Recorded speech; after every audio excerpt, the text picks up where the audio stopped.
دنیا کا بھی سردار اور آخرت کا بھی سردار. سردار ظہور خان لغاری ہے. اللہ نے دنیا کا بھی سردار بنایا تھا، قبیلے کے سرداروں میں سے تھے، اور آخرت کا بھی سردار بنایا کہ ظہور چل اپنا بیان پورا کر، یہ میرے فرشتے تیرے آگے ہیں. تو میرے بھائیو، امت یہ پیغام پہنچانا بھول گئی ہے.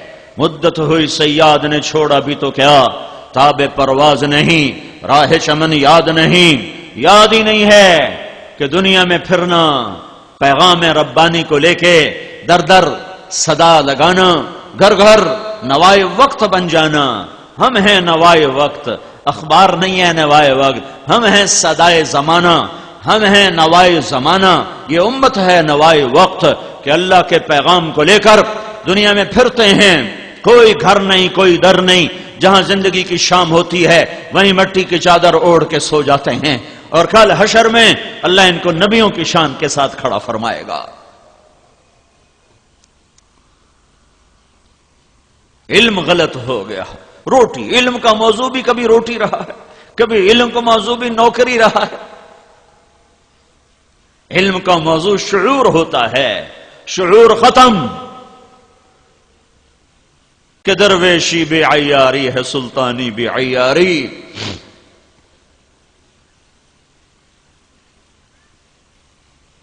یہ تبلیغ بھولا ہوا سبق ہے، کوئی نیا سبق نہیں، پرانا ہے.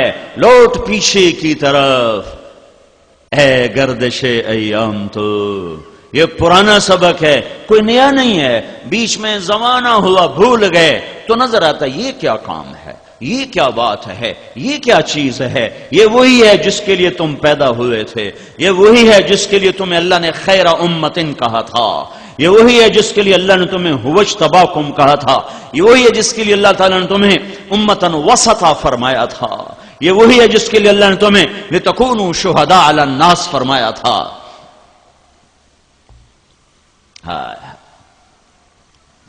یہ امت واسطہ ہے، واسطہ. وَكَذَلِكَ جَعَلْنَاكُمْ أُمَّةً وَسَطًا. ساری تفسیروں میں اس کا ترجمہ ہے اعتدال والی امت. اعتدال، ہم نے تمہیں اعتدال والی امت بنایا ہے. لیکن وسطہ کا لفظ اپنے اندر ایک اور مطلب بھی رکھتا ہے، واسطہ. وسطہ بے معنی واسطہ، واسط. دو چیزوں کو جوڑنے کے لیے جو درمیان کی چیز ہوتی ہے اس کو کہتے ہیں واسطہ. تو میں جبوتی میں بیان کر رہا تھا، جبوتی افریقہ کا ملک، اجتماع تھا، بیان کر رہا تھا. عرب بھی آئے تھے، ایک عرب عالم بھی موجود تھے وہاں. تو میں نے اس کا ترجمہ کیا کہ ہم نے تمہیں امت واسطہ بنایا ہے. اعتدال کی بجائے میں نے ترجمہ کیا ہم نے تمہیں امت واسطہ بنایا ہے کہ تم جیسے نبی اللہ اور بندوں میں واسطہ ہوتے تھے اور بندوں کو اللہ کا پتہ بتاتے تھے.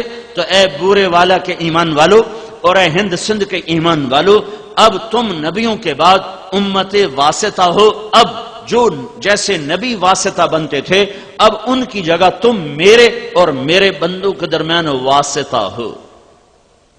بیان کے بعد وہ عرب عالم میرے پاس آ گئے، کہنے گے یہ مطلب تو نے کہاں سے بیان کیا ہے؟ میں نے کہا اب یہ چھوڑو میں نے کہاں سے بیان کیا ہے، اب یہ بتاؤ کہ عربی زبان میں اس کی گنجائش ہے کہ نہیں ہے؟ کہنے کے گنجائش تو ہے اور بہت خوبصورت ہے، اور اعتدال کے مطلب سے یہ زیادہ خوبصورت ہے، لیکن یہ قرآن ہے، اس میں احتیاط ضروری ہے. یہ قرآن ہے. کوئی اور شعر ہوتا، کوئی اور عربی عبارت ہوتی تو ٹھیک ہے، لیکن یہ قرآن ہے تو اس میں احتیاط ضروری ہے. اگر کسی تفسیر میں مل جائے تو بہت خوبصورت مطلب ہے کہ برے والے کے لوگ کیا ہیں؟ یہ اللہ اور اللہ کے بندوں کے درمیان واسطہ ہیں. برے والے کی عورتیں کیا ہیں؟ یہ اللہ اور اللہ کے بندیوں کے درمیان واسطہ ہیں. یہ لوگوں کو اللہ کا پتہ بتاتے ہیں. یہ بندیاں اللہ کی بندیوں کو اللہ کا پتہ بتاتی. میں نے کہا انشاءاللہ میں دیکھوں گا. میں واپس آیا، تفسیریں ڈھونڈنے لگا، ملا ہی نہیں. تو سب سے پرانی تفسیر طبری، سب سے پرانی تفسیر ہے طبری، وہ میں نے نکالی. کوئی 8-10 صفحے پر پھیلا ہوا ہے یہ مضمون، کہیں نہیں ملا. تو میرا دل ایسے نیچے جا رہا تھا، اوئے ہوئے یا اللہ کوئی سند دے دے. اگرچہ لفظ میں گنجائش موجود ہے، تو جب لفظ میں گنجائش ہو تو پھر وہ تفسیر بالرائے نہیں ہے، لیکن چونکہ میرا مقام ایسا نہیں ہے کہ میں ایک نئی چیز کہوں، پیچھے کسی نے کہی ہو تو پھر میری کمر سیدھی ہو جائے گی۔ تو جب بحث ختم ہو رہی تھی تو اس کے آخر میں امام طبری نے وسطہ کو بے معنی واسطہ لیا کہ ہم نے تمہیں امت واسطہ بنایا ہے۔ میں نے کتاب بند کرنے سے پہلے ہی، وہ قطر کے تھے، میں نے فون ملایا، میں نے کہا دکتور فوزی ابشر، دکتور فوزی الحمدللہ کام بن گیا۔ کہ کیا؟ میں نے کہا یہ تفسیر طبری میں لکھا ہوا ہے کہ واسطہ بے معنی واسطہ بھی ہے، کہ یہ امت اللہ اور بندوں کے درمیان واسطہ ہے۔ یہ تبلیغ امت وسطہ کا حق ہے کہ ہمیں اللہ تعالیٰ نے پوری دنیا کے انسانوں کو روشنیاں دکھانے کے لیے بھیجا ہے۔ کفر ایک اندھیرا ہے، شرک ایک اندھیرا ہے، دنیا طلبی ایک اندھیرا ہے، حرص و ہوس ایک اندھیرا ہے، ظلم و ستم ایک اندھیرا ہے، زنا شراب ایک اندھیرا ہے، ماں باپ کی نافرمانی اندھیرا ہے، سود جھوٹ اندھیرے ہیں، غفلت اندھیرا ہے۔ ان اندھیروں میں ہم روشنیوں کے چراغ جلاتے ہیں۔ اللہ نور السماوات والارض مثل نورہ کمشکات فیہا مصباح المصباح فی زجاجہ الزجاجۃ کأنہا کوکب دری یوقد من شجرۃ مبارکۃ زیتونۃ لا شرقیہ ولا غربیہ یکاد زیتها یضیء ولو لم تمسسہ نار نور علی نور یہدی اللہ لنورہ من یشاء ویضرب اللہ الامثال للناس واللہ بکل شیء علیم۔ یہ آیت کا مصداق ہے ہر مسلمان مرد، ہر مسلمان عورت، ہر ایمان والا مرد، ہر ایمان والی عورت، کہ ہر ایمان والے مرد عورت میں ایک شمع فروزاں ہے ایمان کی، جس کے اوپر دل ہے شفاف شیشے کی طرح چمکتا، جس میں اللہ کی کتاب کا، اللہ کے علم کا تیل ڈالا جاتا ہے، تو جسے رسول پاک کی اتباع سے جلایا جاتا ہے۔ جب یہ شمع فروزاں ہوتی ہیں تو جیسے سورج کے نکلنے سے کائنات کے اندھیرے چھٹتے ہیں، ایسے ہی جب ایمان والے مرد عورتوں کے دل روشن ہوتے ہیں تو دنیا کے انسانوں کے دلوں کے اندھیرے چھٹ جاتے ہیں۔ یہ ایسی بات نہیں ہے کہ تبلیغ اچھا کام ہے، کرو ٹھیک ہے، نہ کرو تو بھی کوئی فرق نہیں ہے، یہ ایسی بات نہیں ہے۔ ایسی بات ہوتی تو ہمیں اب بڑی گنجائش ہے گھر بیٹھنے کی، پڑھنے کے بعد تو بڑے راستے نظر آ جاتے ہیں جان بچانے کے۔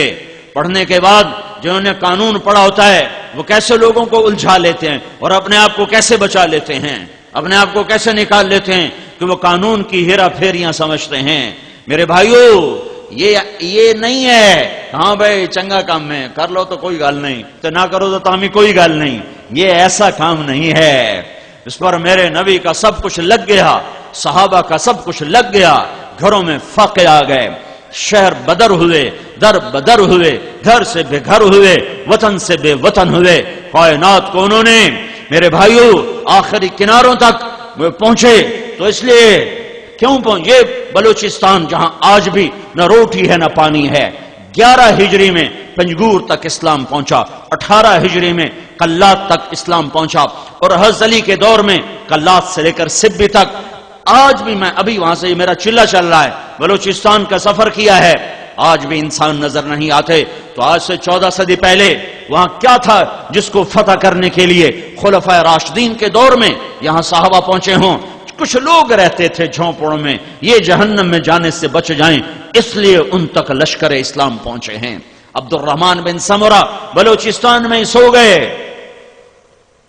خزدار اور قلات کے بیچ ایک علاقہ تھا زیری، اس میں ان کی قبر بنی، وہیں ان کا انتقال ہوا۔ عثمان رضی اللہ تعالیٰ عنہ کے دور میں اس علاقے کے گورنر تھے یہ۔ بھائیو یہ تو اس امت کا مقصد تھا، مقصد اسی کوئی بات نہیں، مستحب ہے، تبلیغ مستحب ہے۔ جب علماء سے سنتا ہوں تو میرا کلیجہ چر جاتا ہے، کیسے سمجھاؤں، کہاں سے الفاظ لاؤں جو دستک دے سکیں دل کے دریچوں پر۔ جو پھرے گا وہ سمجھے گا، جو پھرے گا وہ سمجھے گا۔